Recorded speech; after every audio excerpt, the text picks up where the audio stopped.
В Восточном Туркестане уйгурской женщине передали тело ее несправедливо заключенного в тюрьму мужа. После того, как она со слезами на глазах обвинила китайских полицейских, ее допросили, и она умерла в результате насилия.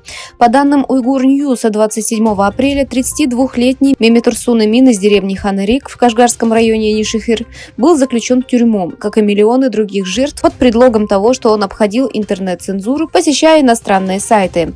Недавно тело Меметурсуна было передано его жене Нурмангуль 4 китайскими чиновниками. Когда Нурмангуль разрыдалась и обвинила чиновников в том, что они убийцы, ее также отвели на допрос. Во время допроса 29-летняя женщина умерла от якобы сердечного приступа. Уйгурские активисты призвали к срочным глобальным действиям по борьбе с продолжающимся геноцидом и преступлениями Китая против уйгуров, казахов, кыргызов и других тюркских этнических групп в Восточном Туркестане. Призыв прозвучал после того, как в докладе Госдепартамента США о правах человека за 2023 год были описаны продолжающиеся нарушения прав в оккупированном Китаем Восточном Туркестане. Правительство Восточного Туркестана в изгнании призывает к срочным и значительным глобальным действиям по борьбе с геноцидом и преступлениями против человечности, совершаемыми Китаем против уйгуров, казахов, кыргызов и других тюркских этнических групп в Восточном Туркестане. Пресс-секретарь хорошей партии Кюршат Зорлу почтил память Османа Батура, боровшегося за независимость Восточного Туркестана.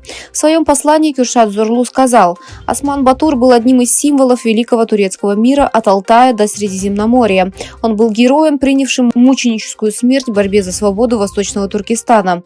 Я с милосердием и благодарностью поминаю Османа Батура в годовщину его мученической смерти.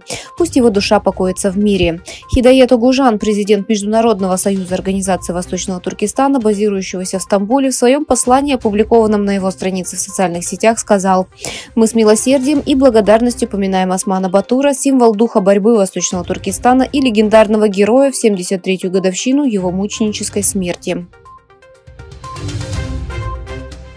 Генеральный директор Тесла Илон Маск, встретившийся с премьер-министром Китая, получил от властей разрешение на внедрение полностью автономного вождения в стране.